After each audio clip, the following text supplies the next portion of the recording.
All right, my name is Rich Schmidt. We're here with Joe Padulo. We're at Portland Wine Storage Annex in Portland. It's January 25th of 2024. And Joe, thank you so much for joining us today. The first question, big question, is why wine? Well, I like wine. I've always liked wine and been attracted to it. And, you know, coming out of college and kind of finding my way that way, you know, looking for kind of a path, you know, I guess, why not wine? And, but it wasn't a direct course or anything like that. So I grew up mostly on the East Coast. I'm from the West Coast, from Palo Alto, but spent most of my years on the East Coast. And I have a lot of family there, mostly concentrated from there. So, and growing up, I was exposed to alcohol being part of daily life. Definitely part of like celebratory stuff, and you know, I associated with a lot of good things, a lot of good associations. And you know, wine in particular, especially like the old crusty looking bottles and things like that, like had this kind of mystique, this allure that definitely stood out, made it, you know, more attractive to me. And I don't think I held on to that and like kept that as like a course to pursue in life, but it definitely was something I always was drawn to. And I liked old things like antiques and stuff like that. So I grew up over there. I went to college there, liberal arts. I studied philosophy and art and music, with philosophy being my main focus. Didn't have a plan for what that was going to then take me to. I wasn't interested in school, like going back into school, being a professor or continuing studies. I was pretty eager to get out of that system. And so following that, I ended up living with my parents in Philadelphia for like a year after college to kind of get my bearings. We're not from Philadelphia, but they moved there while I was away. And so that was kind of like a new home. Mm-hmm. And it was fun at the time. This is like I graduated from college in 93, so, you know, 93, 94. And yeah, I think a lot of my friends, everyone was kind of like off in different directions. Like very few people that I knew what they were doing. So everybody was trying things out. And Philadelphia ended up not really being a good fit for me. You know, I didn't know anybody there. I didn't have like a good career path, and like I said, I wasn't interested in going back to school. So I briefly checked out Los Angeles. I had a friend who was living there and kind of encouraging friends to come join him. And that I did not have any interest. Once I saw it, I ran from that. And so came back. And then I had another friend living in Idaho, in Sun Valley, Idaho, kind of taking the ski bum route. Mm-hmm. And at that point, I was considering going to work in restaurants. I thought that would be fulfilling for me. That felt pretty good. I'd been in like the job I had in Philadelphia was academic. It was working in the education system, like doing like, back then it was called distance learning, but it had to do with broadcasting television shows to inner city schools. So like a cost-effective way of getting education to like a vast audience. And but funding ran out of that, and so I was out of a job after, you know, almost a year. And so going to work in a restaurant seemed like a fun, you know, diversion and maybe a path. And it has so happened in Sun Valley, Idaho, where my business partner, Tom Harvey, he was the one who was there, and I forget what brought him there, but he was there like a year right out of college and loving it, doing his thing, skiing and working, in some kind of restaurant. So he made it sound like it was pretty easy to move forward that way. I did that. He was right. Immediately, like the first 2 places I went to hired me. I had no experience. I admit I wasn't completely honest about my experience. I'd said I'd worked in restaurants before, figuring I could catch up. It didn't work out quite that way, but I did catch up, and I ended up staying there for 3 years, working in different restaurants, kind of each time doing like better than the last time, and moving higher up. And I really thought that was going to be like my thing, and I thought it was going to be there. And then started hitting that ceiling of where you can go, in a restaurant in a small resort town, and I had an offer to become a partner in a restaurant, pretty much a working partner, and I was encouraged to go talk to some, another guy in town who kind of like knew everybody and knew how the whole thing worked, and he just was kind of like somebody to go to for advice. And he was like, no way, like get out of here, take that, whatever money you were going to contribute, go to culinary school if you really think you want to do that, and then work anywhere in the world. Come back here and, but don't just dig in, And so I followed that advice and started looking at culinary schools, which took me to San Francisco, the California Culinary Academy. That was a good experience. That was basically a 2-year program. Includes an internship that of your choosing. I did that. I said I wasn't going to go back to school. This didn't feel like school. There were a lot of fairly easy academics to do.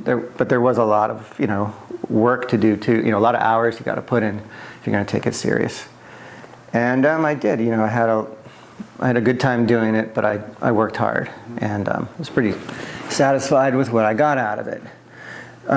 Just backing up, this is after living and working 3 years in Sun Valley. So I had 3 years of restaurant experience to know that this was a good fit for me. Mm-hmm. They don't require that in culinary school. Some of them don't require any experience. A lot of them encourage, at least a couple months. And so the people I was in school with, it was a wide range of people. It was kids coming out of high school who, weren't going to go to college, but they needed to do something.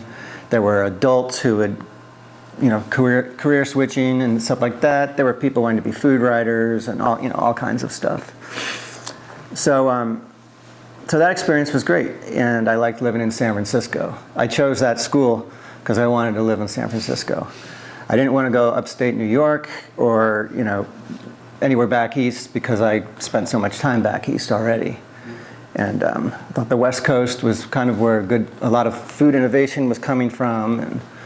And all this time I've been interested in wine, working in the restaurants got me more exposure. I was thrilled to be able to buy wine at, what I considered like deep discount, wholesale pricing by working in restaurants. But and then, of course, depending on the restaurant you work at, there tend to be a lot of perks like free drinks and stuff like that. So there was a lot of that going on. And yeah, so in San Francisco, the culinary school experience, also working on the side, I did some, I guess it's called contract feeding. I did part-time where I worked for like the Wells Fargo Bank, for the contract food company that feeds various cafeterias and stuff like that. I did the occasional work for like the executive dining room. So they have a full-time chef, but when he has to like do a dinner for like the executives or whatever, he'd I'd be one of his extra hands and stuff. And so that was kind of fun, and it showed me a totally different side of the industry, the food industry. You know, it doesn't have to be like you're working New Year's Eve and all the holidays. It's more 9 to 5 or 8 to 4 or whatever. So I was like, oh, this is cool. And they pay pretty well. There's no glamour in it. You know, you don't, like, what drew me to the restaurant scene wasn't in contract feeding. I mean, even the name is pretty kind of scary. And, you know, most people don't, you know, cafeterias, like university, school cafeterias, lunch food, casinos, maybe that falls under the same category, I don't know. But all that was like, or yeah, cruise ship dining, things like that. In culinary school, those types of places did try to recruit, and, you know, it was not, most people walked very far, you know, in the other direction of that. And yeah, in culinary school, for the internship, I chose what I thought was a pretty high-end restaurant. It's called Jardiniere, and that's where I stuck it out. And then, and you know, unless things are a bad fit, you know, you continue on. So I was working there after school and, you know, finished up and everything. That was a hard job for me. That was all the other jobs I had were way more about. It was more like, it was fun. You know, there was a party atmosphere. Some of it excessive, but this was the first restaurant I'd been in where, you know, there was no definitely no drinking on the job. Definitely a high level, you know, of excellence. The expectations, like, you don't come late, you come early, you stay late, you get everything done, you're always hustling, you're always, I mean, you know, pretty much everyone's always like behind and just struggling to keep up, and then at the end of the day you go home completely worked. And I mean, that was my experience. I can't say that for everybody, but the people I worked with, it was a pretty tense, competitive environment, and you know, it didn't look like anyone ever was having fun in that kitchen. Again, that's my perspective of it, you know. And it was also, yeah, I mean, it was, I guess that's all I'll say about that. I did work after there. I did move to a different restaurant, less pressure. I knew some people already there who were encouraging me to come, so I did that. And it was good. It was fast-paced.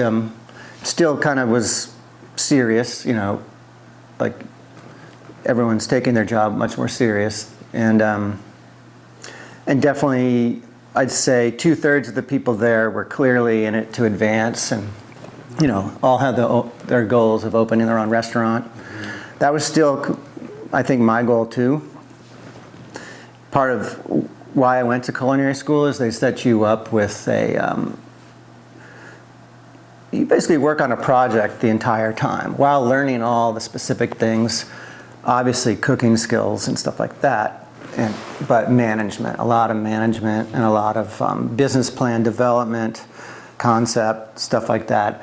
And so I walked out of there with like something I had made with other, you know, a project I'd worked with other people on, but like maybe, I forget, maybe 4 or 5 of us, but we had like a blueprint for a restaurant, and, you know, of our making. And so, you know, to make it purely my own, I would just need to tweak some things in there, and obviously whatever demographic I was in, or was doing, I would just reapply that to it. I mean, I had all the tools, and that felt very empowering and all that. At the same time, like, you know, it seemed like a crazy thing to do. Like, it didn't seem my best use of my own time. And but I was still like, that's the course I've chosen. And but when I was doing that internship at Jardiniere, at some point, I don't remember how it happened, but the chef, the owner, Tracy, either she saw my interest or I had told her. I don't know when it came up, but she knew I was interested in wine, and she started including me on some of the staff, like the front of the house trainings, when like a wine pro came in to do a tasting. And the most memorable one I got to do was a comparison of Oregon and California Pinots. And I can't remember which exact bottle it was, but it was a Chehalem bottle. We're doing blind, and it just stood out. Like, wow, this is really good, and different, and So this was actually now late '90s, and probably these are current vintage wines, but like the California wines I'd been drinking, because that's all I was drinking, and at that point, I think they were already getting higher alcohol, definitely compared to Oregon, but that was like, it was still advancing towards that extreme level of alcohol. And so it was way more subtle, nuanced wine that just invited a lot of questions. And so that kind of stuck with me. And I got into, I started visiting more wineries, being so close to Napa and Sonoma, going on wine trips on the weekends or when I wasn't working. Some students from the school, when I was still there, we all like volunteered to go up and like cook at harvest or do things. There was a wine teacher, a very influential wine teacher. We all took a couple of weeks of classes from, who introduced us to a lot of different places. And so we felt like we had this kind of access, and it was fun.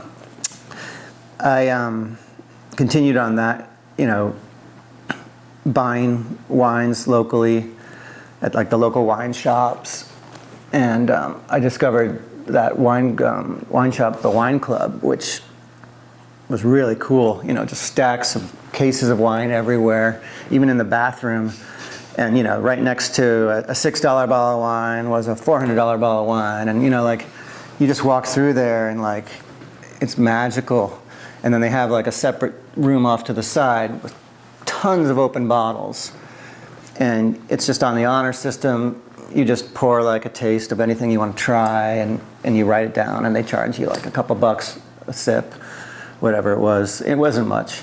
And so I would, on days off, I'd go there and lug home in my backpack, several bottles of wine and shove them in my closet. I lived in a studio. It was not ideal storage. And so that started piling up too. And at some point, my girlfriend was like, this is, what are you doing here? Our closet, they had to walk through to get to the bathroom. It was like a choke point with boxes of wine. And I don't mean like anything crazy, but like, at least like maybe a dozen cases or so. Mm-hmm. But we didn't have that kind of room. And so my friend Tom Harvey, also, who went to culinary school with me, that's right, I didn't tell you that. He went to college with me, and then he moved to Sun Valley, which I went to. And then when I went to culinary school, he ended up going to the culinary school in San Francisco. So we kind of had these like parallel paths, which influenced each other, Mm-hmm. At some point, he was ahead of me, and at some point I was ahead of him, and kept kind of happening that way, We were good friends in college. I don't know about best friends or anything like that, but we were definitely good friends always. And so he had a similar issue, buying more wine than he's drinking, and some of it was nice wine that we like planned on like drinking later on. So heard about wine storage facilities and made a couple calls. They're all full. Some places don't even answer the phone. They're not advertised. They're in weird places. But we found one across the river, or across the bay in Oakland, called Subterranean. and he had a room. His name was Joe Billman. And so he had very narrow, specific hours that we could come. You know, he's open like 3 days a week, you know, not at 10, or probably like at noon until like 4 or 3. We go there, you know, he chats us up quite a bit. We weren't his normal client. He had a lot of clients, but we weren't his normal client. We're a bit younger, and I think he was kind of curious about us. And but he also, you know, he'd come from a restaurant background, and he was very boastful about his business, how much better it was than working in a restaurant. And he shared that, like, he just basically bragged about, you know, what a good setup this was. And you know, that was kind of interesting, you know. And from my experience living in Sun Valley, Idaho, a small town, everyone's looking for like something to do there, like a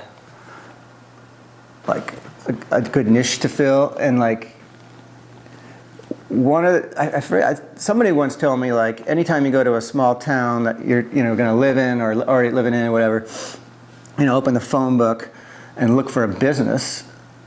Like, this might have been, the example might be a chimney sweep. Somebody's like, look and see if there's a chimney sweep. Hey, there isn't. Like, you could be the chimney sweep, you know? Like that's how you find it. Or, you know, you kind of see what's missing from your previous experiences. So that's gonna, I guess, when I get up to Oregon, that's gonna play more of a role. But I liked that idea, and I was thinking about that wherever I was going to. And I did, before moving to San Francisco from Sun Valley, check out other Western towns. I kind of thought that was maybe, you know, I went down to Durango. You know, I spent quite a bit of time moving around with some friends, snowboarding in other mountain resort towns and stuff like that. And everybody knew somebody somewhere, so we'd go visit and stay on couches and stuff. That was fun. I didn't find anywhere that really jumped out at me, and then I found a lot of places that I didn't like. One thing about Sun Valley, Idaho, while we were there, is they were growing. They've been growing, and you know, they had growing pains, growing problems, like the infrastructure and how do you do it. It's in a narrow valley. You can't grow just in every direction. It's not like, you know, maybe places like in Utah, which you can just spread out, or like a lot of places. So they looked to another ski resort town that maybe was ahead of them, but followed a similar path, and that was Aspen. And so they were like looking, how do we grow our town, like, to still be a great place and all that. And, you know, Aspen seemed like a good example. So they looked for places that were ahead of them, you know. And then when I was living in San Francisco, I heard a lot of the same kind of language when people were talking about Sonoma. How, well, Sonoma is just like, you know, whatever, 20 years or 10 years behind Napa. You go into Napa, and it can be like Disneyland, you know, depending on what wineries you choose to go to. You know, like tour buses, like huge tours of people. You know, the person giving the winery tour is asking some very, you know, giving out very basic information, and like, you know, some of those things didn't feel very genuine, or I don't know. Whereas you go to Sonoma and, like, you know, you pull up a dirt road and like you go walk around this property to a barn, you know, like you're not sure where to go, and then you kind of push a door open, and there's like a guy, oh yeah, come in, you know, or you have to ring a bell and a guy comes out of his living room or something and pours wine for you. It definitely felt like a different age, like it hadn't aged the same as Napa. And so, but they were saying Sonoma's just behind is all it is, and it's catching up. So San Francisco, I was enjoying living there. I liked what I was doing, even though it was hard. I had friends there that I had made there, like new friends, as well as, you know, some people I had known who also ended up there. My girlfriend was doing her school and finishing that up and enjoying it. You know, we had fun there. I started to not have fun. I got beat up in one night, and pretty bad, and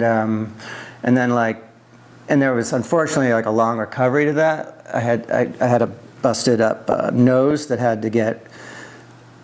I got bad medical advice about what to do, and ended up having to go get it rebroken, like way after it had healed, and that was more of a bad experience than the actual, you know, street crime, and it set me back. It was hard to work with dealing with that recovery on my face.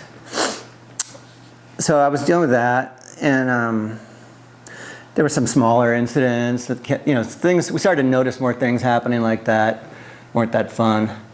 And some of my coworkers had some really bad stuff happen to them. One of them, you know, ended up, you know, going back home to wherever he was from, and everything was going well for him until he got like essentially carjacked and harassed pretty bad by the people that carjacked him.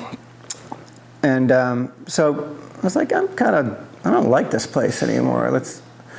You know, oh, and I was looking like, well, like back in my head, I was like, well, I like my girlfriend a lot. Maybe we do the next thing, you know.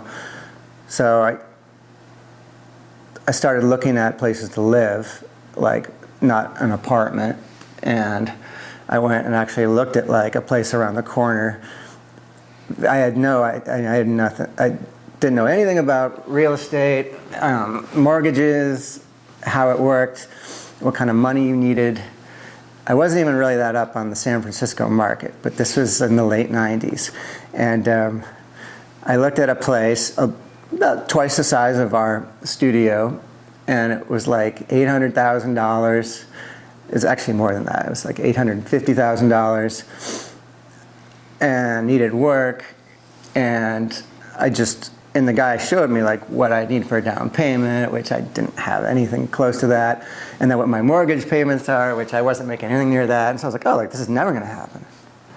And so then we knew people that were moving like further outside of San Francisco, like, oh, we're over in Oakland now, or, you know, we're out Daly City and these other places that, and so they're commuting, and everyone's telling me it's not so bad, and I'm kind of I like being centrally located. So I just didn't even want to consider that. And then, I don't know, one day, and I think both Molly, my girlfriend, one day we just both kind of came home and like, let's get out of here. And, you know, where? And I'm like, what about Portland? And I'd never been there, but I'd heard some good things about it. I had one of my old bosses from a restaurant was from here, and he's like, oh, you'd like it. It's kind of cool. It's not Seattle, but it's got a good vibe, and there's all these cool bridges, and like there's just like a good vibe. I think you'd be a good fit. And I, you know, kind of just kept that also in my pocket. And I do have a couple relatives here. I have an aunt who lives in Corvallis, and I have, she has 2 children, one living in Tigard, and then the other at that time was living here in Portland, the Southeast. So we went up and visited, and liked everything we saw. And what did we do? We drove up in a U-Haul like a month later, you know, parked it in her driveway, and then like looked in the Willamette Weekly for for places. And, went to 3 places, one of them being on Hawthorne, and the landlord who had just bought the place, like, hit it off with Molly and told us we could have the place. It was like much cheaper than where we were living in San Francisco and much larger. And we moved, we just moved the U-Haul in like the next day. It was super easy. So everything felt pretty good.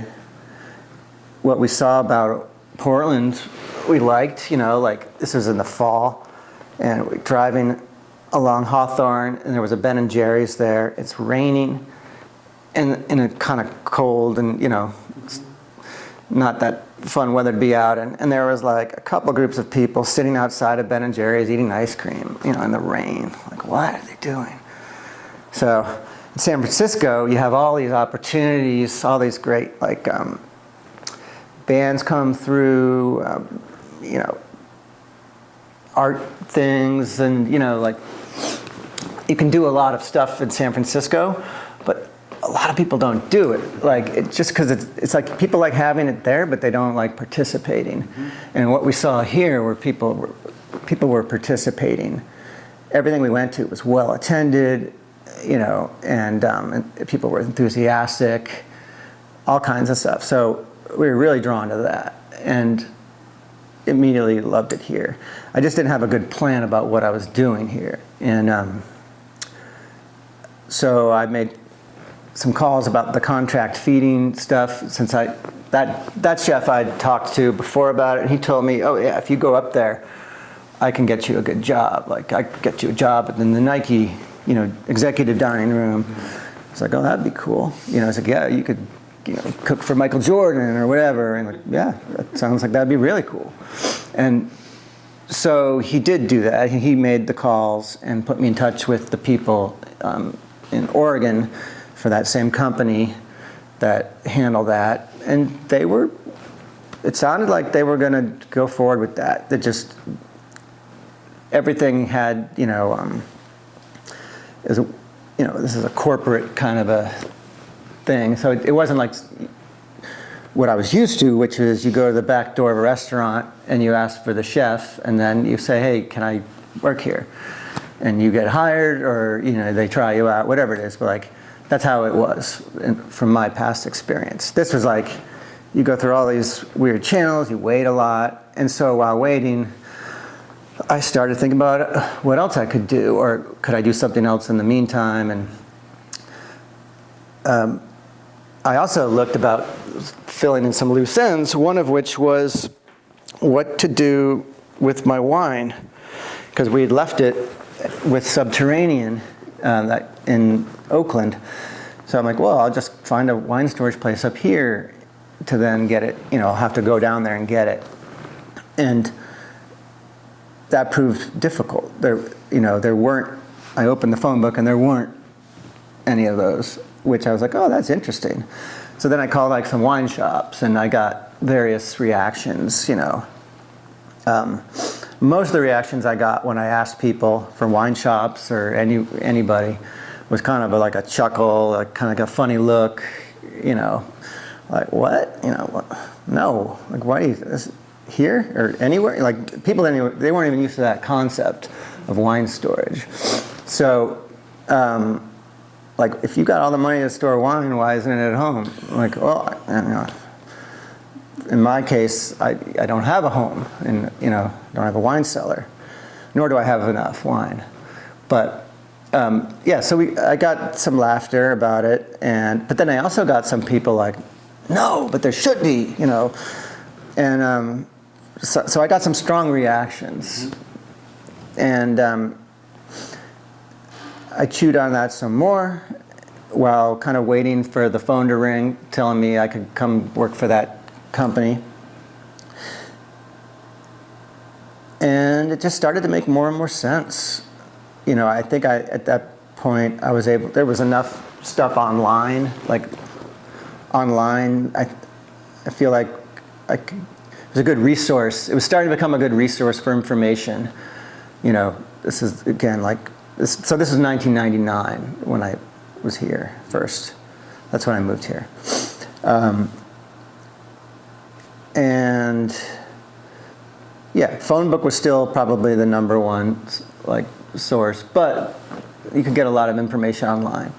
And I did look up about wine storage facilities and saw like there's different ones around the country, you know, and you know, checked out if they had a website. A lot of them didn't, but you know, what kind of, I just looked for all the information I could get, and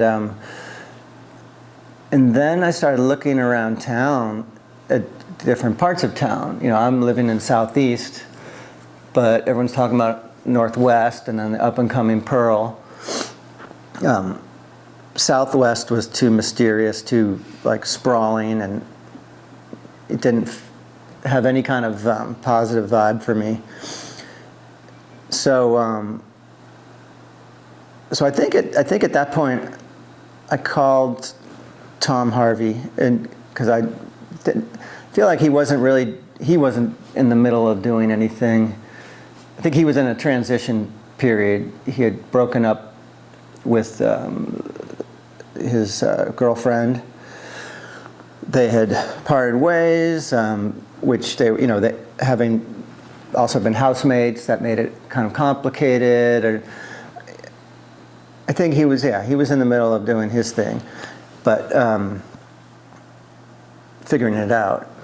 So I gave him a call, and I think he was even like in the process of driving. He's, you know, cross country back from the East Coast, visiting his family or something. And I'm like, you want to come up to Oregon, to Portland, and maybe try to open a wine storage facility? And he was just like, yeah, you know. And so he came here first, and we hung out, you know, stayed with us and hung out for a few days while we drove around looking at different parts of town. I had already scoped out like some interesting places. One of them, the most attractive being like right where we are, what's now kind of called the Produce Row District. Back then, you know, the larger area, Central East Side Industrial District. And it was close, within walking distance of where I was living at the time on Hawthorne. And just all these big old warehouses, you know, kind of neat looking, but also very quiet. And when he got here, I took him around, and we parked. And there was one building with a sign in it, you know, saying like so much space for lease, and like 20,000 square feet, which seemed like a lot.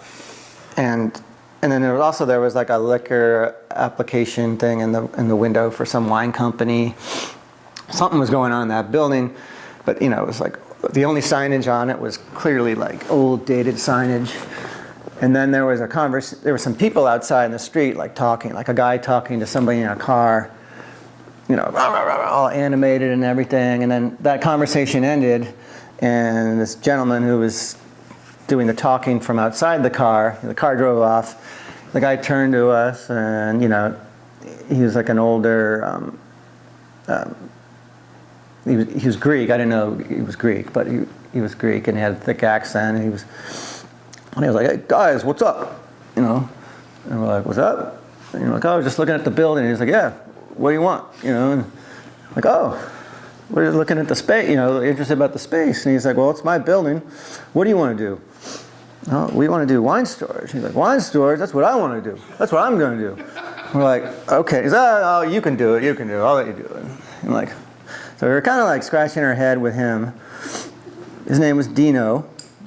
He was the owner of the building, Dino Ariston. He had a wine business that he had recently relocated to that building. He bought the building in order to relocate from the B&O building, now known as the Olympic Mills building, just like a block from here. And he had his company, Domain Selections. And they were, they were growing. They outgrew whatever spot they had in the B&O building. And then now they had this huge warehouse that they only needed like a small part of it. But, I think back then buying a building made a lot of sense if you could come up with the money for the down payment. Buildings around here were cheap. You had City Liquidators, Produce Row, Sheridan Market, which is still here and doing well. A lot of weird businesses were down here, and in fact, when we were looking for other sites, we saw the inside of a lot of weird buildings. One was like breeding fish, all these huge fish tanks and all these things bubbling and gurgling and like really humid and kind of creepy, and a lot of empty buildings, a lot of rat traps and things to give us signs of what it would be like. And so anyway, that building seemed really cool, and he seemed like a nice guy. It was great that he was in the wine industry, and he seemed very fatherly. Like he was like, "Oh yeah, come on, I'll show you." And it was just friendly, and it was definitely handshake kind of person. He didn't. Everything was like, "Oh yeah, don't worry about that. We'll get to that," or which I liked. I liked that kind of arrangement, and I felt very easy around him. So we just moved forward. We did have to rent the entire basement of the building, which was 20,000 square feet, way more than we envisioned needing. And so we made a plan to build it out, maybe 2/3 at the beginning, and then see where it goes.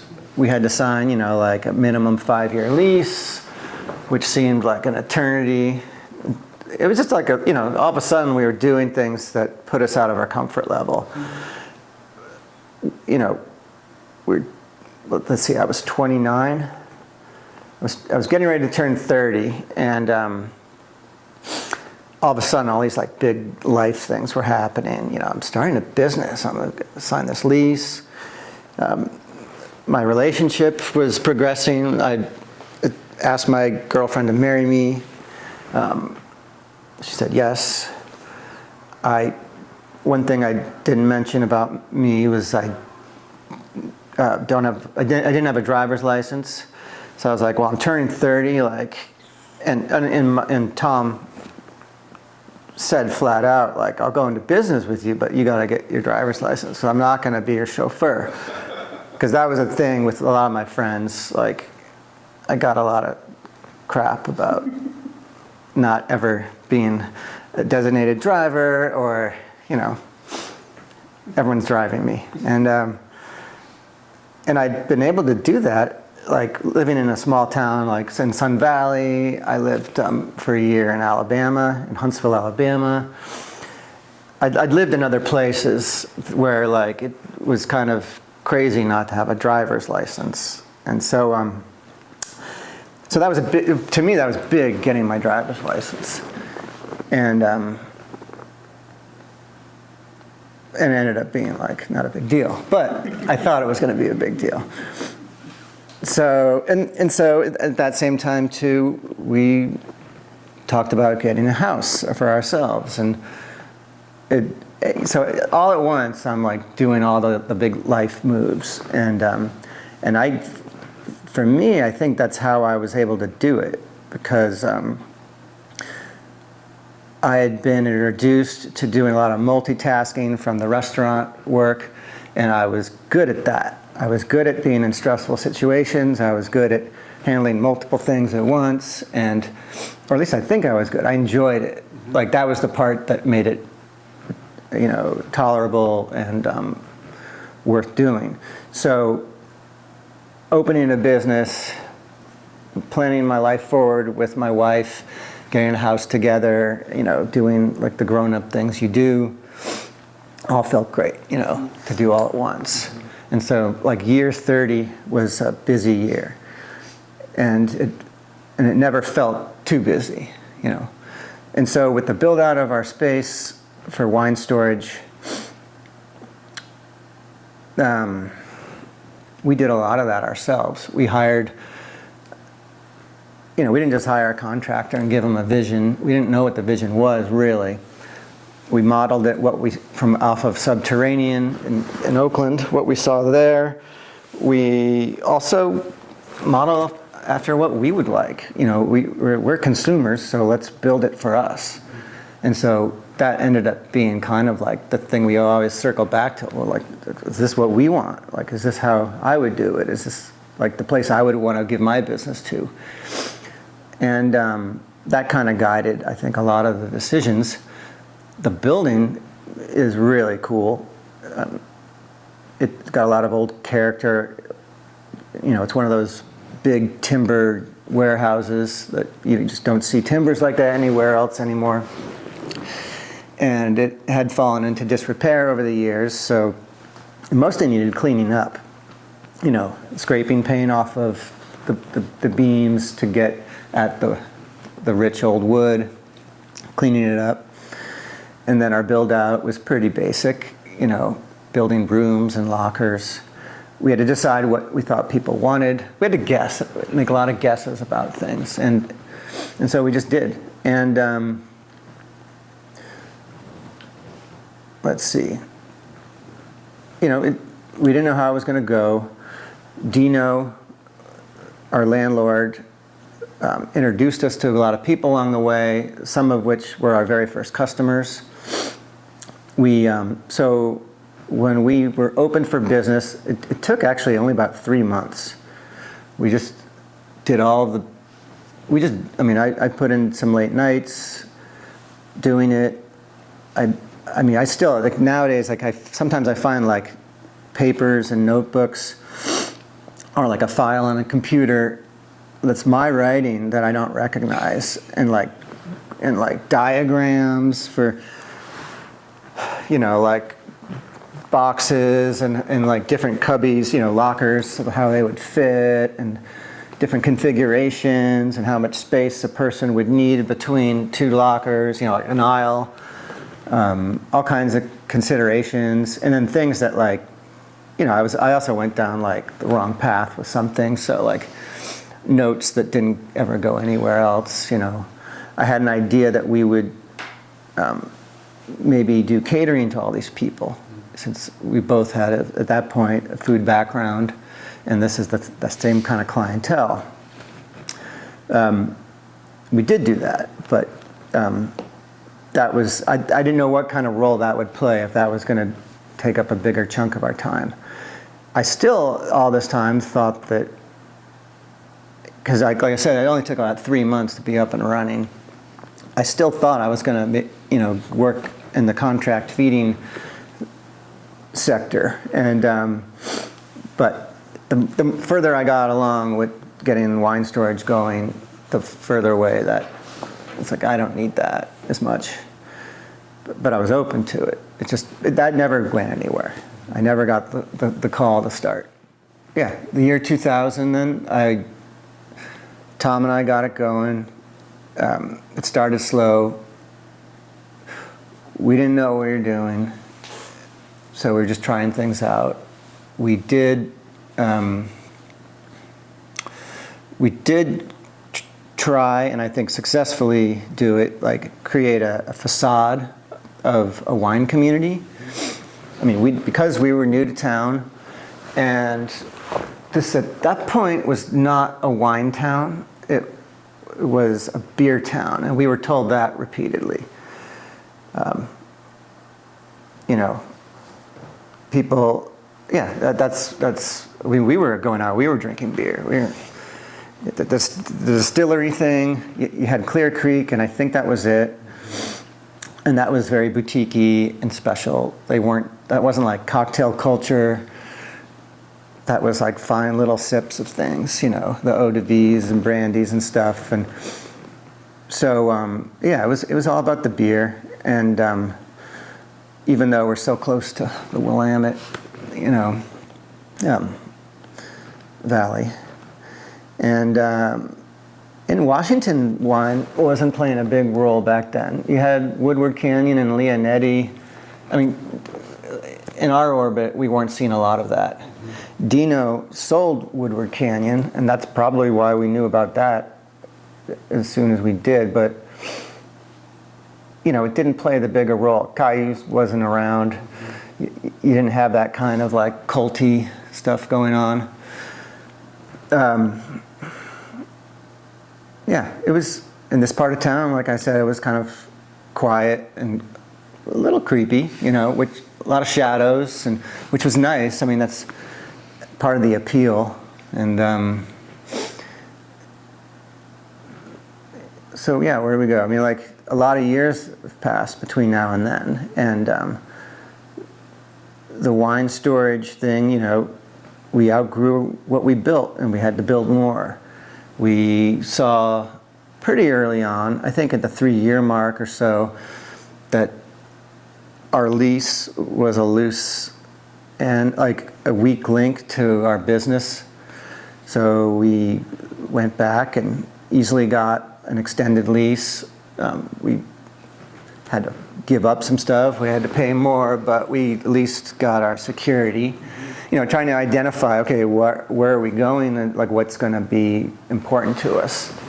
And so, you know, all the while we're meeting, you know, like a lot of our clientele. It was a whole range of people, and not, I think, what we were expecting, and not what a lot of people were expecting. We have a lot of industry people. Like one thing we don't have and didn't have back then were like restaurants. I think that, you know, we assumed that there'd be a lot of restaurants wanting to store wine with us. And a lot of people thought that, like, oh, you probably have a lot of restaurants. Like, no, we had a couple. And gosh, I don't even remember their names. I know they don't exist anymore. Yeah, you know, it turns out restaurants that had the money to have a wine cellar have the money, like the space, to flaunt it. So, you know, you walk into the restaurant and there's a big glass wall with a beautiful, you know, warm, inviting cellar behind it of all those bottles. And so, yeah, there just wasn't that here, you know. I think it was Atwater's was a restaurant up where the City Grill is now. They had that kind of a setup. Mostly our clients that were calling us, though, were people who were into wine that didn't have big home cellars, and people who lived in apartments, and people who were, you know, starting small. It was a whole range of people. You know, for some people, the money, you know, we weren't very expensive, but, you know, for some people it was a big deal. For other people, like, it wasn't at all. They had huge home cellars. Some did that they then overfilled, and then they needed to bring to us. We also got a lot of phone calls, like, for odd jobs. We weren't doing anything but storage, but people were asking us to do things. Like, at some point, people thought to call us for things. Like, where do I buy this? Or where do I get that? Or who do I talk to about moving my wine cellar? Or selling it even. For most of those things, you know, we tried to be helpful. But then when we started getting like the same phone call, like selling wine cabinets to the home, like if no one else is selling them and everyone keeps calling us and we're not even advertising, why don't we do that? So like we did that, you know, and so we started selling things. And I mean, it definitely wasn't enough to do as a business in and of itself, but we started seeing the benefits of having like all these little side businesses of our business. And you know, so that proved successful enough to continue doing, and then doing moving wine for people. That we got some phone calls from these companies that do it nationwide, like relocating home sellers for people or whatever the reason. And this one gentleman from a company, Western Carriers, his name was Joel Rubens, he introduced himself, explained what he does, and explained that like in other parts of the country, like mostly in California, there are places like us, wine storage places, that occasionally he needs to hire to do something for him, like to go pack up a cellar, bring it back to their warehouse, put it on a pallet, wrap it up, and then this guy will have one of his trucks come and pick it up. It's all like refrigerated, we're storing it refrigerated at 55 degrees. It gets picked up and moved at 55 degrees. And so we started getting contracted to do that kind of work. And also going the other way where we receive it and deliver.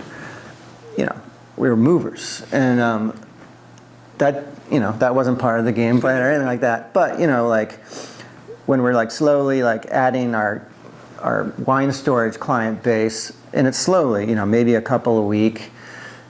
It was nice to get these little income boosts from these odd jobs, but we just couldn't predict how often they'd be coming, anything like that. So we left off with you talking about kind of the growing side businesses that were in addition to the wine storage, which I think is where John came in, right? Because I remember John talking about packing up some cellars. Yeah. Yeah. Sounds like a pretty interesting job. So at some point, the first couple of years, those first few years, people weren't beating down the door to get in. The phone wasn't ringing off the hook. At the same time, like beating the bushes didn't really feel appropriate. First of all, we're not the type of people that like doing sales calls of any kind.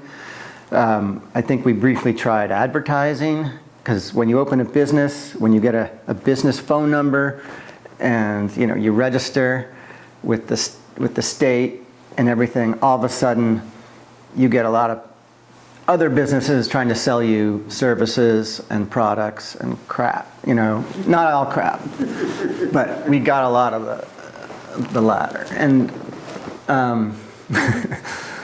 so yeah, I think we did try. Like I think we put an ad in like the back of Wine Spectator, like a little tiny classified ad, and one issue, something like one issue. Maybe it was 4, but it cost us like $2,000, which for us was a lot of money. And maybe we got a customer from it. That was one thing. Like when we did do advertising, we didn't feel like we didn't see the immediate effect of it. There definitely is like a butterfly effect,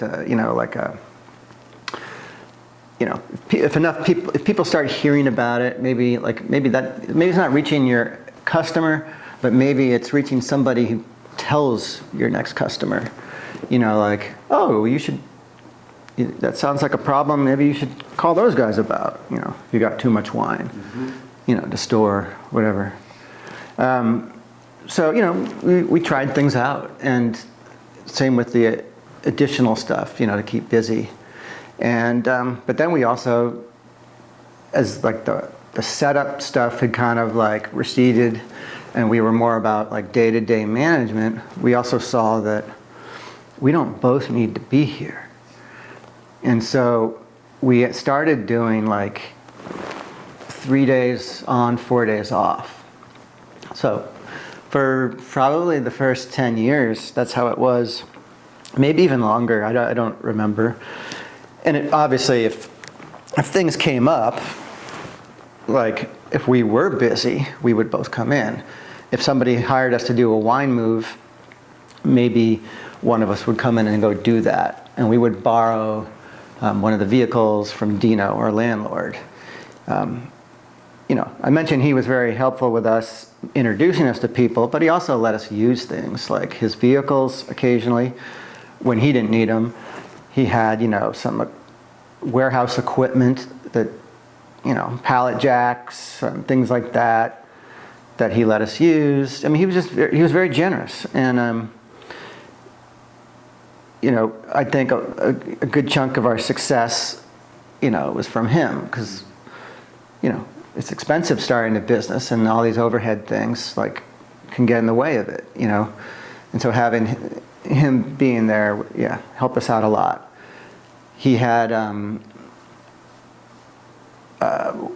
Don Heisman worked for him or worked with him. I'm not sure what, the proper way to say it is, but Don was also there, and he offered advice occasionally. Sometimes it didn't feel like advice. Sometimes it bit a little hard, but he offered blunt advice, and I'm thankful for that as well. And there were some in the other side of our building. Like I said, Dino didn't. So we were in the basement. That's 20,000 square feet. The footprint of the building is 20,000 square feet. So, and it's a one-story building. So Dino's business probably took up a third of that. At the other end of the building was this other wine business that kept more to themselves, and it was Zencanella. And Greg Zencanella had known Dino. I think he may have also come from the B&O building before that. I might be wrong on that. But he had just started up a couple months before us in that building. Because like I mentioned, when we first saw the building, there was an OLCC label on the, in the window saying that there was an application to, for a license. It was his. So he was running his business on the other side, but he had a different model, and he was mostly importing things himself, from, containers from Italy. He later grew on to doing, stuff from France as well, and maybe even other places, maybe domestic. I don't remember it, but maybe. But back then it was all Italian stuff and pretty affordable, and so that was a great resource to check out wine and stuff. He wasn't instrumental in the growth of our business, but it added to like what we liked about it. We were getting to try wine. If any of these guys had a wine tasting event for the industry, we could go to that. We always went to those things back then, and it was fun. And occasionally a dinner, but less likely those types of things. I think back then they weren't doing a lot of that either, some of it. But Dino, he introduced us to some of the wine shops. In fact, as many as we wanted. As many as we were up for. And so we thought I told you we did a little advertising.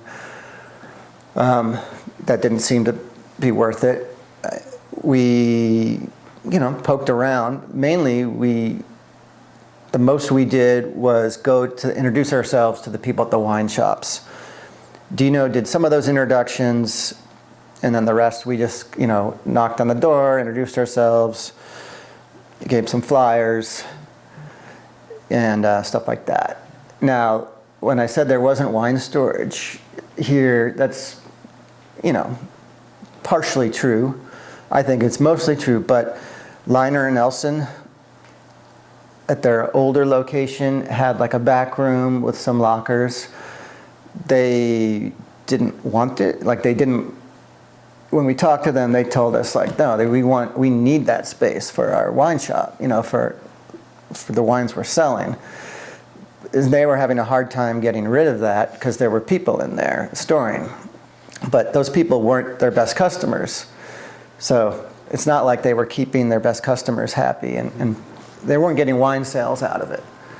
So they were content, letting us take that business.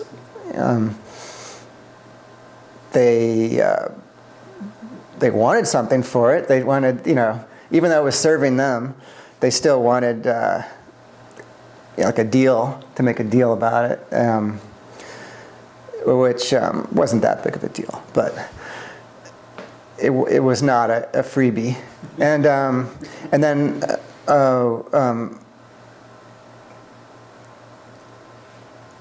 Great Wine Buys, that was on Broadway, and they had wine storage. And we were worried about before we even got up and running, we were worried about like stepping on toes or this or that. And so we went and checked it out. It didn't seem like they were doing anything that was going to overlap with us, but we still kept that kind of quiet about what, you know, we introduced ourselves as possibly storing wine with them, which, you know, they probably don't get that every day, you know, even though they had a small like back room.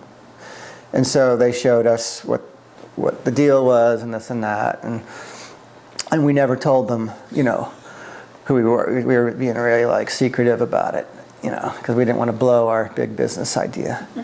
And you know, I think that actually set off some bad blood maybe, or some bad feelings when it became quite obvious. I think they saw us at a trade tasting and like, wait, who are those guys? You know, and then, so we didn't handle that well, you know. That's a regret for sure. And then I don't think, there may have been some other places, like some of the groceries out in Southwest that were doing a little bit of that. But yeah, there was no other wine storage. And certainly no dedicated wine storage like we were. And it was slow to move, you know. I did have faith in that as more Oregon wineries started popping up, that was gonna, like, it just made sense that Portland would need a business like this. And so it felt like we were gonna, like the need was gonna grow, and, you know, and we were gonna be there for it. And so it's just that, you know, the pace was not something we knew how to predict, you know. And while it was happening, it was, you know, happening slower than we would have liked. But when we kind of started just doing 3 days, a 3-day work week, it was easy to kind of not be so worried about it. As long as the business wasn't going down, you know. So we were content with growth. We just weren't fueling it maybe as much as we could have. We were letting it happen naturally.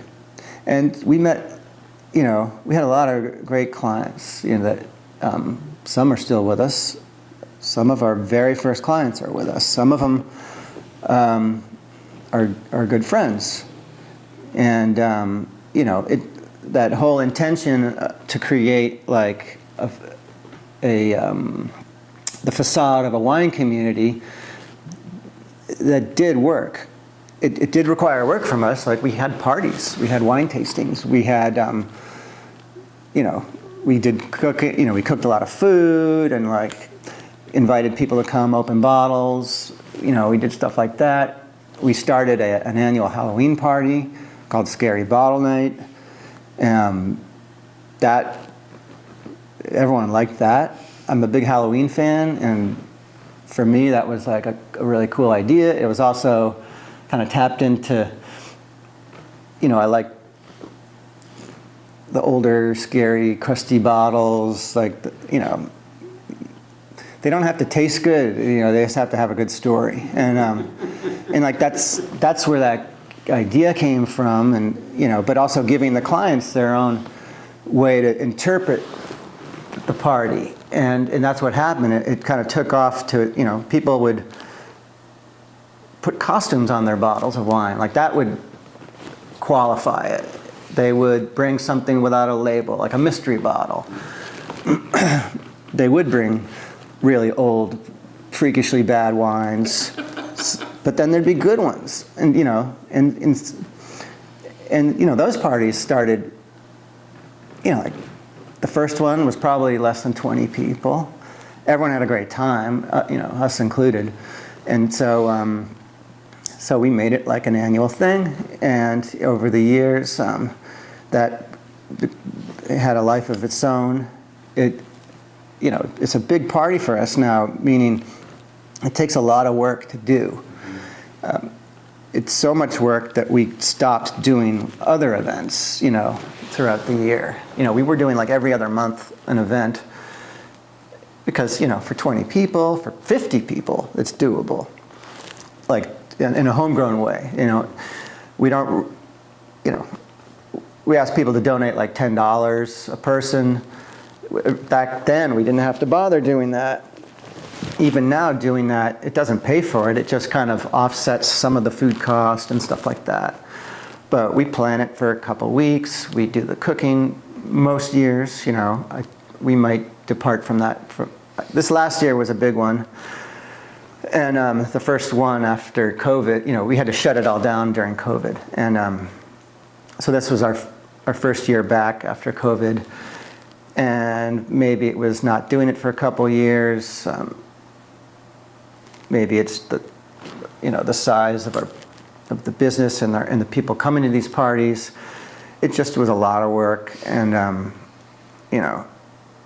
not something I want to. Maybe when the whole year rolls around, I'll feel differently. But I'm still, thinking about that was a lot of work, and I'm getting older. I don't have the energy I had when I was, multitasking everything, when I turned 30. I like things moving a bit slower now, and like things a little more predictable. So, we started hiring people. It started off being like, I need an extra hand. Like I need to go pack up a wine cellar. I need somebody to watch wine storage, answer the phone and the door and stuff like that. Well, Tom and I are doing that. Then we started, we found a kid who would come whenever we wanted to. A great guy named Jay Rubin was our first employee. I think he was also the first employee later on at Voodoo Donut. And he's the one credited, he speaks Swahili, and so he was giving like free Swahili lessons one night a week out of Voodoo Donut, in Old Town. But quite a character, and eager to do whatever odd job popped up, and so he became the candidate. He became the guy to do these wine deliveries and things like that, and pack ups. We had some interesting clients sometimes asking us to do interesting things, like deliver, wine to an airfield just on the other side of the Canadian border, where a plane lands and wine is handed off, or drive down to LA, a straight cannonball run shot, and deliver to a sports team where every player has to claim like 2 bottles of being their own in order to take it across the border. And people came up with creative ways to get wine places, and this guy Jay he loved doing all that kind of stuff. And so but that was part-time. And then but we saw the need, we saw the benefit of having somebody being there to do some of these things for us or with us, and got comfortable hiring and paying, for employees and stuff. And I think, it probably wasn't until after year 10 that we even hired a guy to clean the toilets. And, we were just taking that responsibility upon ourselves, and we weren't good at it either. We waited till things were bad before we would do them. And so we didn't grow the business at the pace that we could have, and we didn't take care of it as much as we should have. We got a lot of help from random people, but usually at the last minute. And, didn't really plan ahead too well with some of those things, but just let things kind of roll out and respond. At some point, all right, so we had some other good hires, and none of these people in the early days were wine people. Some of them had worked as wine delivery guys, which was how we met them. Another guy was just the son of a friend who needed some direction in life, and I was asked a favor to hire him. He's a good kid, and he's smart, and he worked for us for a while. He was good. He moved on eventually, and we did, like you had mentioned, John Suarez working for us. John's great. He did kind of come in a bit later, for us, meaning we were at that point quite dependent on getting help from people, especially people who knew wine. One of the things that we started getting asked to do quite a bit of was inventory wine. And Tom, at this point, Tom was married to Andrea Shirk, who she's a winemaker. She, at that point, was working a lot behind the. She still works behind the scenes, setting up. I don't want to say anything wrong here. Like, I don't know enough about where she works or what, but part of what she does is run wine tastings for like competitions, and sets all that up, and she travels for it. And then there's a lot of like computer stuff also that goes on before that supports that she works for a company that does all that. And so she was helping out quite a bit. She could watch The Office and things like that back in those earlier days. Tom and I would occasionally take vacations together, like go skiing or something like that. Or when we go, we'd drive up to Seattle to pack up a wine cellar for a day or two, a couple days sometimes. And so, she helped out a lot with that, and was a good fit because she was into wine and all that. And our clients liked her. Very outgoing and friendly, and you could see that when a client came in, and he'd light up when he saw her, and that's great. So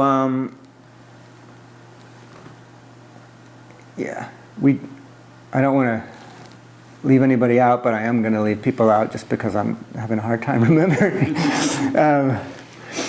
But so we had people over the years, and this inventory work, Andrea was good at doing it, and because it's kind of like parallel with what she was doing for her work. And we got asked more and more to do that. Not only are we storing wine for people, there are people that don't live here that want us to store wine, but then they have to rely on us to know what they have here. They order wine and have it shipped. They don't know if it ever arrived. They don't know, we receive it and put it in their space, but we're not opening boxes. There's kind of a liability with that, and we don't have a barcode system, or we don't have anything sophisticated to kind of make that a simple process. And again, it's I don't want to say store at your own risk, but it's up to you what you're doing with the storage. It doesn't even have to be wine. It should be, but people are storing beer. Some people store booze, whiskeys and things like that. I know a lot of people have a cigar case or something in there, which similar climate control needs maybe. It didn't really matter to us as long as there aren't toxic chemicals, dead bodies. We joked about that a lot. Stuff like that. And so, one thing I skipped over in creating the business. The whole community facade, all that. It definitely required having a communal space. Where we're sitting right now, we're at our other location. It's a version of that, a stripped down version of a communal space, but where people can sit, open a bottle of wine, hang out, make it feel like that's their home away from home, their club, anything like that. So we have a nice setup. It's the old boiler room of the building.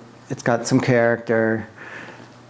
People like it. Not everybody likes it. Some people feel there should be a big flat screen TV playing whatever game is playing, and people want it to be more than what it should be. And we've always politely refused that. It's for hanging out, drinking wine, not, making it your man cave. And so I think, we feel like that kind of thing would alienate a lot of people. And I'm not a big game watcher, and nor is Tom, So we didn't go that route, but we did make it comfortable for that. And it turns out some people want to sign up and store wine with us for that. For the hangout space, for the wine community. They want to meet other people. And I can't say that it's worked out for everybody. Like, I don't know if everybody who signed up has met their wine comrades, but a lot of them have. A lot of them share rooms together. Like, they each rent their own locker and they meet. They're both facing the same issue, like they need more space. Well, why don't we, team up and rent a bigger room together? And so there's been some of those types of things happen.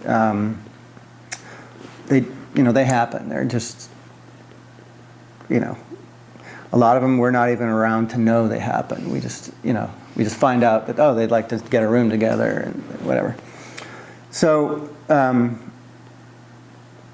when we started doing more in the inventory work, and Andrea was moving on with her career, like unable to just come work part-time for us and things, we started, hiring other people who could assist with that. And at some point, we realized it was helpful to have them be people with the wine background and not just somebody who's good on a computer or who we can pay, very little to, or we need to hire like good people. And so when I had heard, first before John, Seth Morgan Long, he was a client of ours who I think he admired what we were doing. And, he stored his wine with us for a while. I don't know how many years, but when he went, to France, he left, when he went to go do harvest somewhere else, I can't remember if he was in Australia or New Zealand, but, he'd leave for half a year, then come back, things like that. And when I think he was just trying to decide about his path and getting up and running, and in between harvests, he made himself available to us quite a bit. And he didn't just do inventory work, he did everything. And he definitely seemed to care about his work and about what we thought of it. And he was great. We loved having Seth. And, he sometimes lived in the valley, sometimes lived in Portland. And he had good ideas. We didn't listen to everything he did, everything he said. Some of the things when he wanted us to do them, we didn't, and then years later we actually did do, and he's been, he's pointed that out. And so I think it's through Seth that I met John, or I think Seth introduced John. We started selling wine at one point. We still do, but we got a retail off-premises license to do we wanted to do organic biodynamic wines and a wine club format. I'd seen some people doing those wine club, wine of the month club type formats with pretty good success. And at that point, this is a while ago, there weren't many organic wines or biodynamic wines that were advertised as such that tasted very good. There weren't a lot. Definitely not domestically. There were some, but that was their selling point, and not the fact that it was great wine.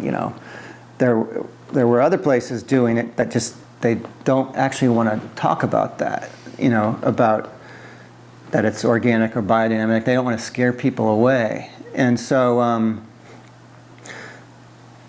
we got a commercial client at that point, we had added in commercial storage space. As we took over much of the upstairs of the building. As tenants in the building directly, renting from Dino, as they like moved on out of our building, we took over their spaces. So we were adding upstairs commercial space.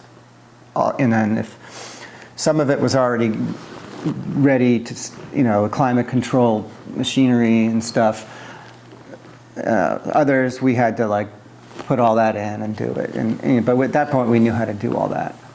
So it was just a matter, as things came available, we took more space.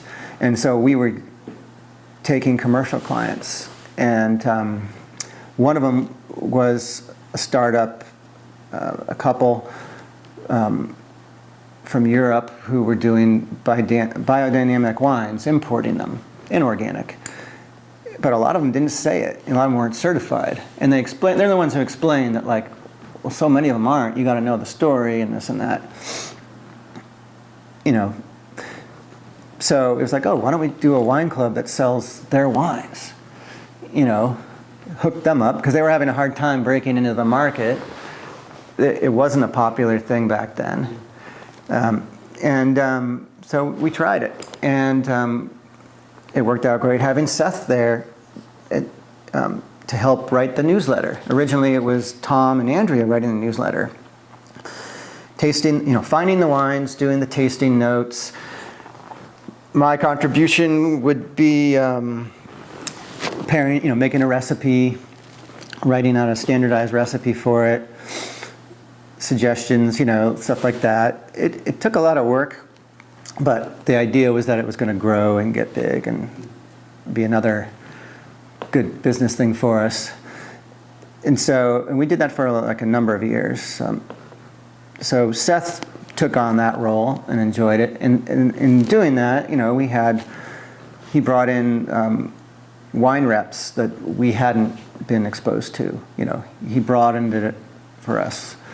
And that's when, at some point, John Suarez came into the picture. And but as a wine rep.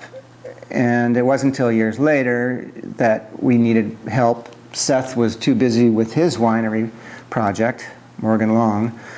And I don't know if Seth recommended John, or like he's in between jobs. I think he must have been. Anyways, John was like, yeah, And he came, showed up, and jumped right in. And very, you don't have to give him advance warning about what he's going to be doing. He just shows up and you tell him and he's like, okay. And very, very easy to work with and all that, and pleasant to be around. So, pretty much all of our employees at some point have kind of just moved on. We're maybe a good transition. I've felt like also our role with the building and with the wine storage for commercial stuff, the building has been, and our handling of it has been kind of like a business incubator for smaller startup companies, because we've had a lot have rolled through. Some of them are well known still today. Some of them were kind of flash in the pan ideas that didn't work out, but it's a whole mix of things. And sooner or later people outgrow us. We're they'll get their own warehouse, and or they'll move to they'll change their business model, or they'll move like back down to the valley if they get their own property, like their own winery and stuff like that. We where we're sitting now, we had one employee who was encouraging us to branch out. We've always kind of toyed with the idea, but as we over the years we've had competitors pop up, and I don't know if we're supposed to call them competitors, or if that's how they would like to be viewed by us. At this point, it is what it is. Like, there's plenty for everybody, and it's better if we work together, which most of us do. But they're, in all sections of the city and outside of Portland and then across the Columbia and Vancouver, there's wine storage, different versions of it. Some places are more like clubs, like elite private clubs, memberships, and you go when there's a bar, and pretty slick, great for networking, all kinds of things, maybe a good place to go to on your way home. If you want a buffer between work and home, and the bar is not okay, you can go to your wine storage facility and, fuss with your bottles or whatever they say they're doing. The whole market's grown for this kind of business.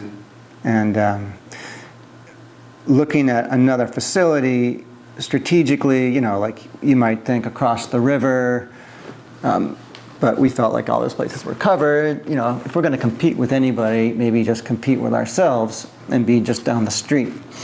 And we don't have to staff it because we can bounce between the two locations and utilize a lot of the same resources, So that's what we chose to do. It took us a while to find this space. This space was ideal for us because it's got a cool story. It's kind of a mysterious, strange building with weird features in it. It's super solid. It's not going anywhere. It was previously used by Casa Bruno before they outgrew it, but they were here for, I think, at least a dozen years. And so it kind of met certain requirements. Like, well, if it worked for them, like it must work for us. And we just had to build it out to the way we wanted it. We have different standards. We have to have tighter control over like climate control and then security. Everything else has to be a bit tighter. And so we had to make sure we met all those things. And then the aesthetic of it, we wanted to complement what was already here. And it's not the same type of building as our main flagship down the street. This is more concrete and steel, so that's what we worked with for building materials, and that was a fun project, building it out. What we weren't anticipating was COVID, so that made it harder. It slowed everything down. Any contractors we talked to, like when we were getting ready to get going, like stopped answering the phone, stopped showing up. We didn't know like what we could do. Anyways, the project took a lot more time, but that gave us a chance to really look and think about how we wanted it done rather than just quickly doing, slapping something together. So it did serve us well. We just had to, it wasn't a 3-month turnaround like our original facility. It was like 2 years, and we're still finishing projects here, details and stuff like that. It's a smaller space, but it serves the purpose of, we had a long waiting list building up for rooms. Our larger private wine storage spaces, that was, for years we had a long waiting list, and opening up this place really alleviated that and allowed us to, if somebody was just dead set on any larger space, then they can move here. Some people are dead set on staying there because they like the space. They like walking in, seeing us. We can help them, things like that. Whereas other people don't really want to. They don't want me to ask questions. They don't want me to look and see what they have. They don't want to talk about wine. They've got their own thing they do, and other people will sit and tell you quite a bit about what they're drinking or their first bottle, those types of things. And so, yeah, it brings us here more or less to now. We're still growing. We've been fortunate enough to have a steady growth, some years better than others. The recessions didn't, I think there have been 2 notable recessions, and that might be a time for one type of client to pull the plug and move their wine home. But that's also the same time that somebody sells their much bigger house and downsizes and needs storage like us. So we experienced growth during all that period of time, and with people moving during COVID to the western states to, survive in the mountains and away from the disease in the city. Well, we did a lot of wine moves for people. We moved a lot of cellars to these places out of the way, and we've moved a lot of them back. And so it's it's just that stuff keeps happening. And but yeah, a lot of people now like living in multiple places. So we every year have to bring them their new allotments of purchased wine and stuff like that. We have gotten, we do more work these days with other wine companies who, Oregon, one thing that we didn't know anything about really when we were getting going played zero factor in what we were trying to set up, but Oregon's the liquor laws and all that, and it's a pretty green state for what you can do. I mean, everybody complains about the OLCC, but there are a lot of other states that are much more difficult to navigate through, and to do a business like ours. We did have to explain to the OLCC what we were doing multiple times, and we were put down the wrong path originally about what kind of licensing, if any, we needed. But that got sorted out, and Oregon having pretty relaxed shipping laws for getting wine in or out of, from other states. That was a big plus.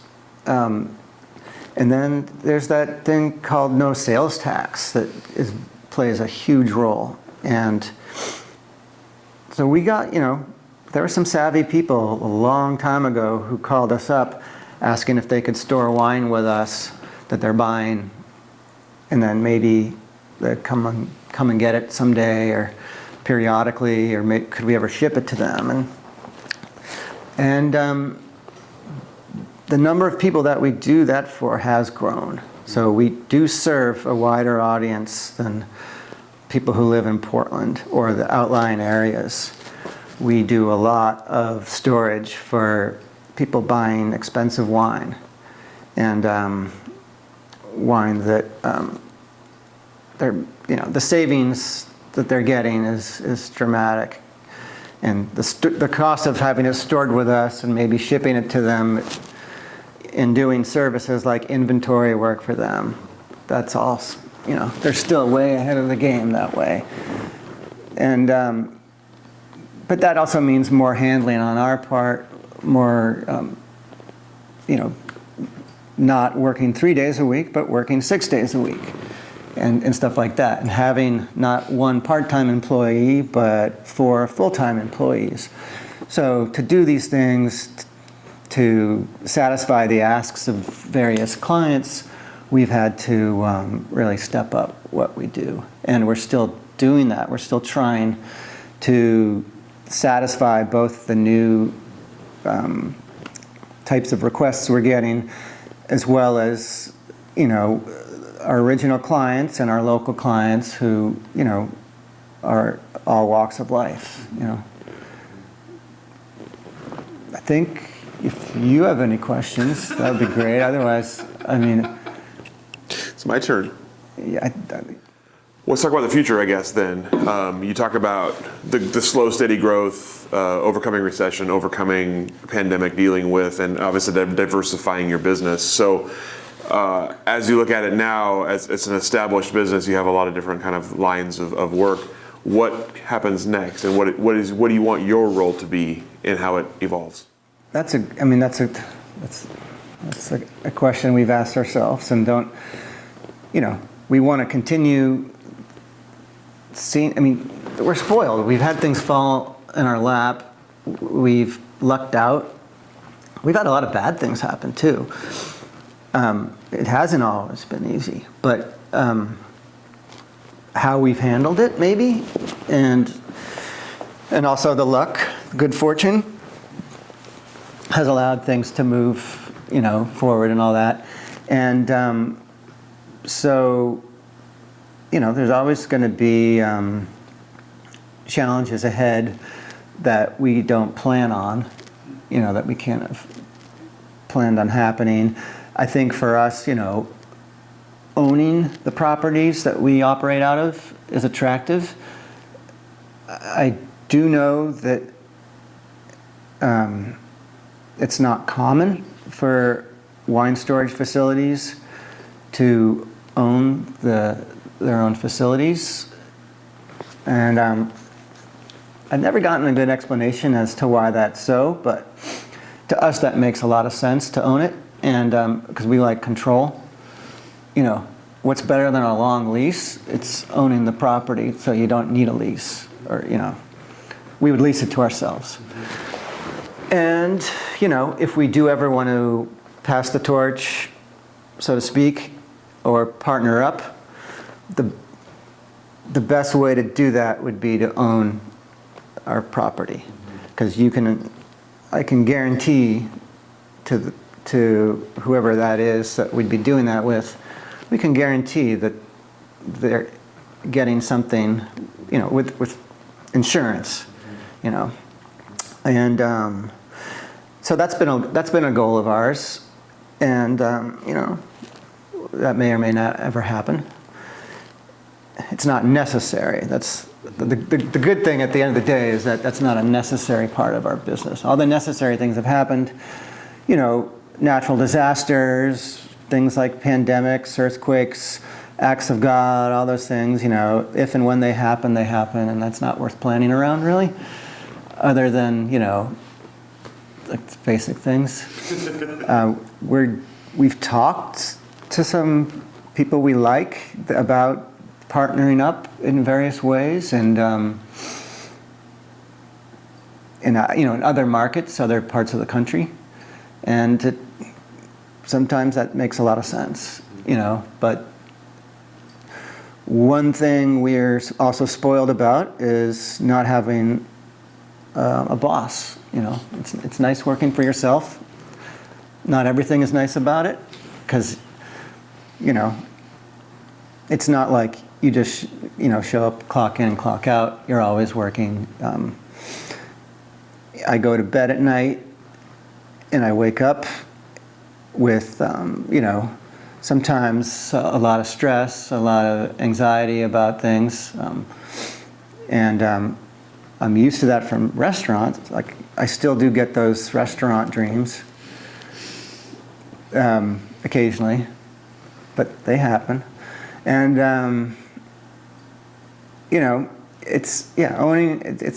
it was nice to be able to set something up for ourselves and have it actually work out. I don't think a lot of the people that knew us thought it was going to work out.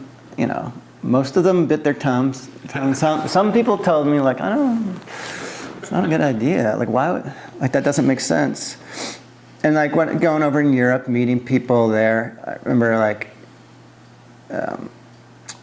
the wine steward in some Italian restaurant asking me he's trying to figure out what my deal was, like, and so he's like, so what do you do? And I was trying to tell him, and he just couldn't.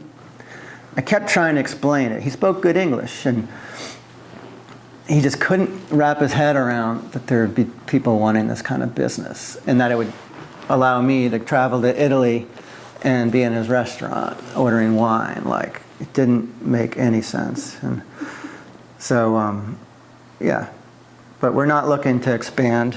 It's not a world dominant kind of thing. We like it being in Portland. We like staying here.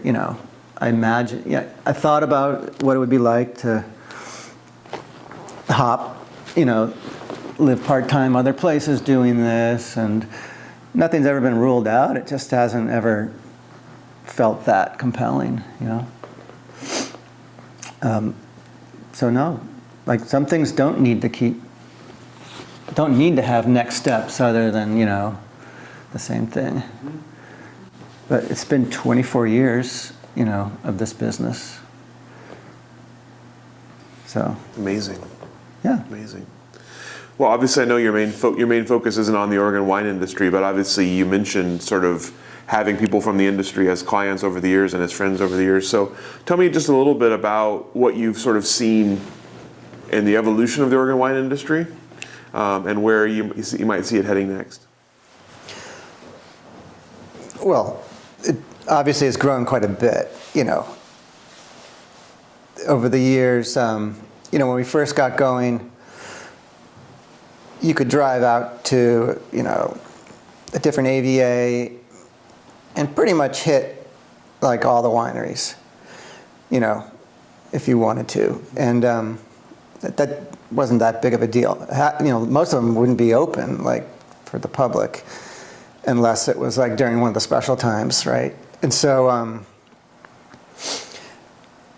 what we have seen and what we didn't see much of back then are the younger people getting in and doing their own thing. And somewhere along the way, things got more accessible. I think like the winemakers, like the Carlton winemaker studio, like that model invited other similar models to be created. The whole the urban winery scene, Southeast Wine Collective.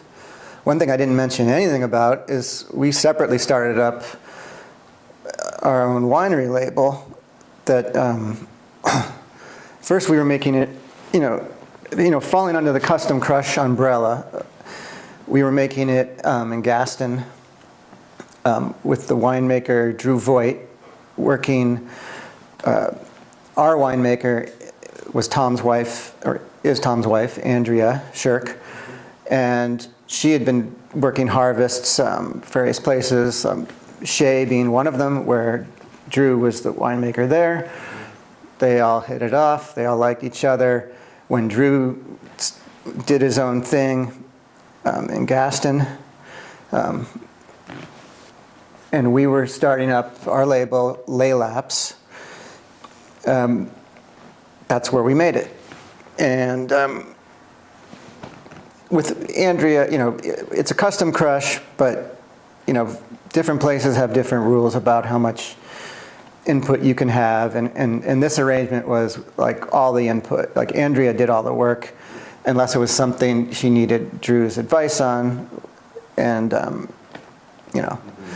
so we did that. But then that's a hassle going out. Living in Portland, going out to wine country is fine if you're doing it for a pleasant day, tasting wine somewhere. But to run out there and just punch down and check on the grapes, whatever, do some lab work. Doing that once a day is a lot. Twice a day is ridiculous. And so it was only like 2, maybe 3 harvests out there before we decided to look what was available here in Portland. And luckily we had met Tom and Kate through Portland Wine Storage, and they had an opening, and we were able to move on to Division, Southeast Wine Collective, and do that there. So, and then, wow, there's a lot of people here making wine, and some are full hands-on like we were, and other people, relied on Tom and Kate and their workers to do stuff. A lot of the people that worked there went on to start their own labels. The alums there, went on. Some of them we already knew and did business with, storing wine for. And it just, and you see all types of different people getting into the wineries, business, and being, some of them with no experience starting up, some of them with a little experience, and it's just, they're, like I mentioned, we were kind of an incubator for certain types of businesses. Well, the urban wineries are huge, and not urban wineries, but custom crush facilities are huge incubators. And so that's definitely playing a big role in allowing younger, newer people to the industry to just jump in and move forward with it. And so I see a lot of that, but then at the same time, as I'm sure a lot of people have been talking about, is all the consolidation and, all that kind of stuff, wineries being built up pretty fast and big and then being bought out and then consolidated with other ones and that whole thing. And so that's probably going to keep going. And, we're looking, my perspective of that is on the outside looking in. I do know some of the people involved with some of those things through wine storage. And, I hear good things and I hear bad things. But I don't see that changing. I don't know. People's appetite might be changing for all the change ups and all the, you like a wine and then what you liked about it changes because you liked going there and talking to the winemaker. And that doesn't happen anymore. Maybe it's like one winemaker for multiple places. And, it's just the intimacy might be, might lose its, it might lose its intimacy. That is a big draw for people. And, but, you're getting, just like the food scene blew up in Portland, exploded, with people being experimental with food, like when Pigeon came around and everyone was so excited about that, because it was exciting. And, what people can do, and it doesn't have to be expensive, by, if you go to other parts of the country and you see what you're willing to pay. When Castagna started doing their big tasting menus, I forget what that cost, but it wasn't much. I mean, it was under $100 for like a 3-hour experience that, you normally would have to travel pretty far to, and I don't even think anyone was really doing that. Maybe, in maybe Noma, you go to another country and get something like that, or in Spain. But so that was pretty exciting, all that. So the food scene exploding, rewarding people for being experimental. At the same time, you had the food trucks and all that same energy, people just trying things out and being rewarded for it, even if it wasn't that good, The wine scene seems like that's still happening, or that's come into it. And,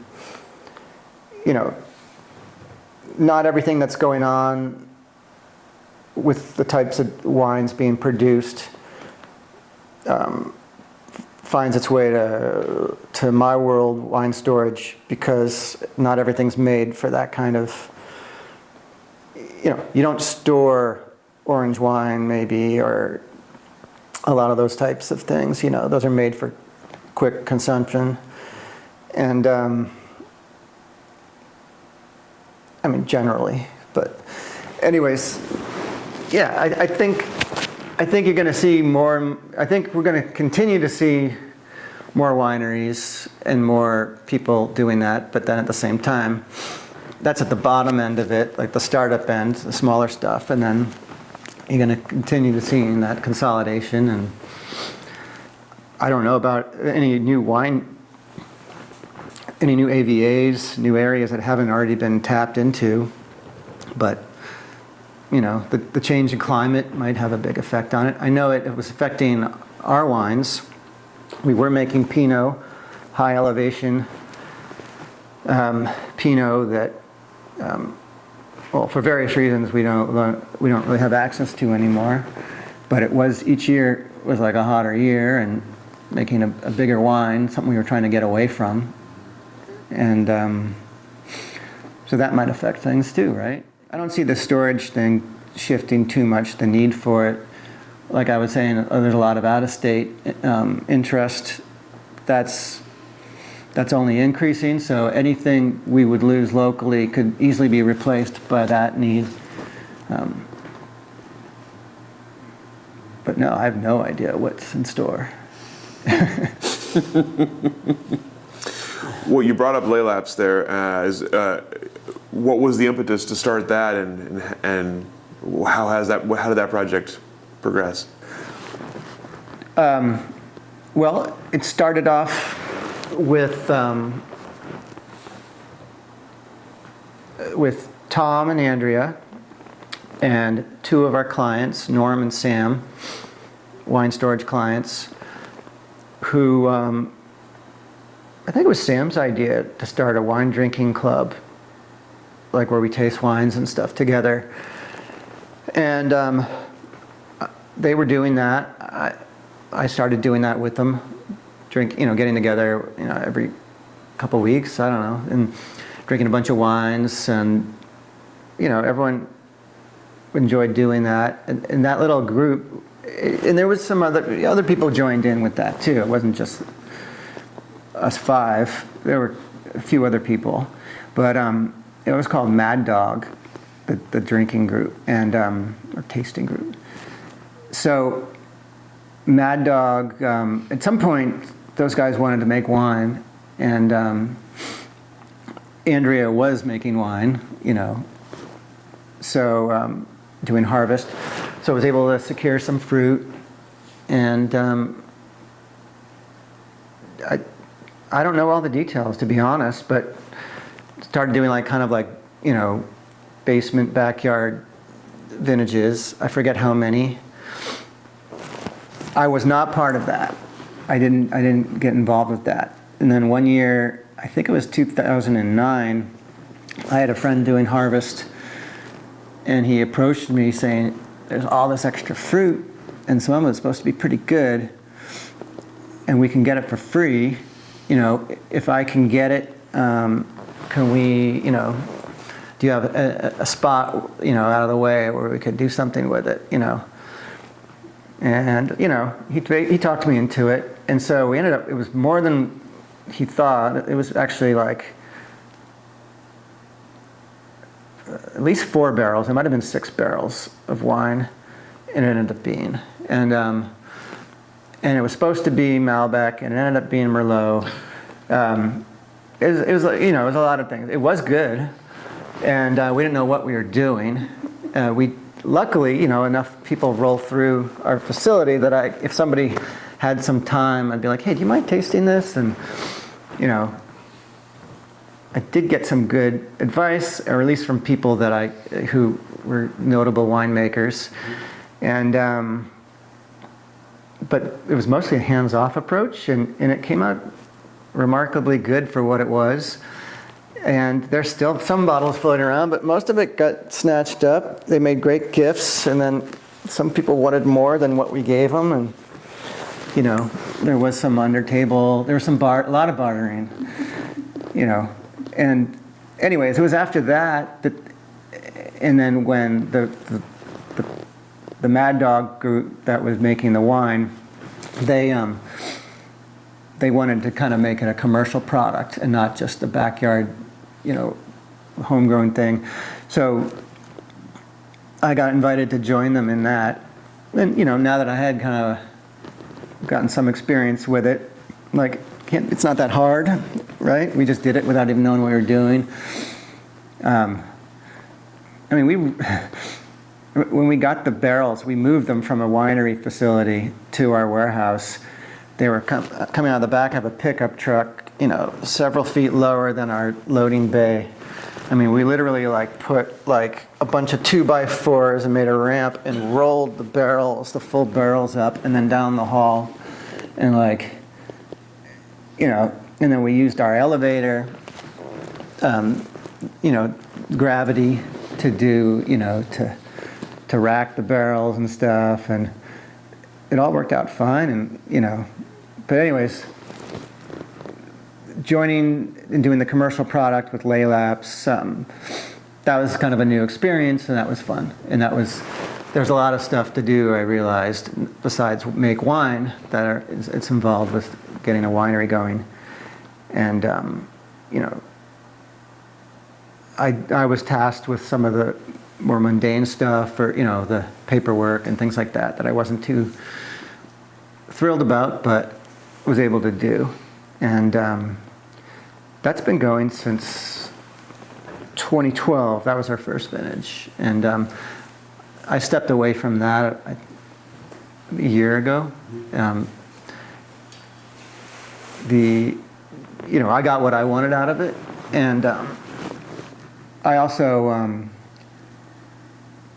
probably around the same time, I, went through some of my own personal changes in life, and I was like, a lot of what drew me into the wine world and all that kind of lost its mystique and romance, and I've definitely seen an ugly side to it, and so I pretty much quit drinking altogether, and I still love wine. I still love tasting wine, and catch me at the right moment, and I'll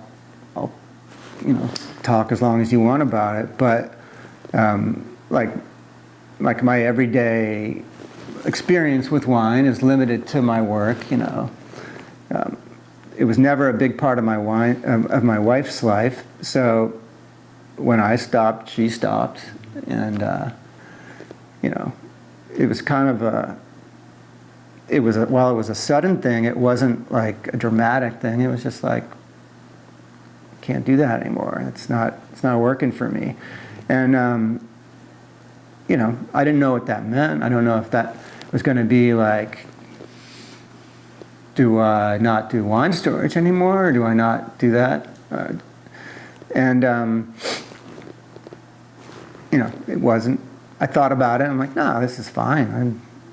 I still like it. I still like the people it puts me around and all that. And so, that's kind of an odd thing to say maybe, but it's probably a reality for a lot of people. I know a lot of chefs, and I know there are a lot of bartenders who, for various reasons, choose not to drink, or cut it way back. And my personal feeling with it, it felt like too much work to cut back on it, on my consumption of it.